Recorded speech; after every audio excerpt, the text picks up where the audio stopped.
There's something in the water near Clam Beach County Park, and that something is bacteria. The Humboldt County Division of Environmental Health says last year it collected 32 samples during what it calls the summer dry period, or the months of April through October. Those samples were collected at the mouth of Strawberry Creek, a watershed that runs through the park and into the ocean. Of the 32 water samples, 80% exceeded at least one state bacterial standard. But what's causing the elevated levels of bacteria? There's a lot of different sources in the Strawberry Creek watershed.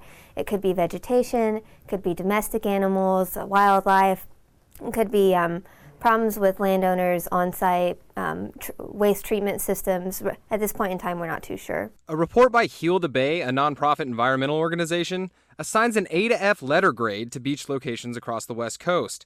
The high levels of bacteria are the reason for the park's beach water quality receiving an F grade. The grades represent the risk of adverse health effects to beachgoers based on water quality.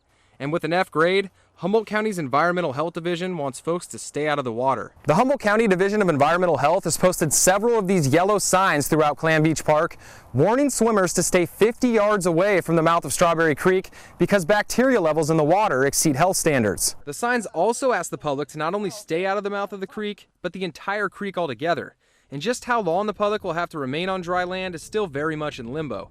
Environmental Health says first things first, it has to find out what's causing the elevated bacteria levels. So right now we're pursuing more funding from the state to help broaden our lab testing at our local public health lab so that we can take some more samples and hopefully identify a potential source. Once the source of the bacteria is identified, it will be up to the county to decide what happens next.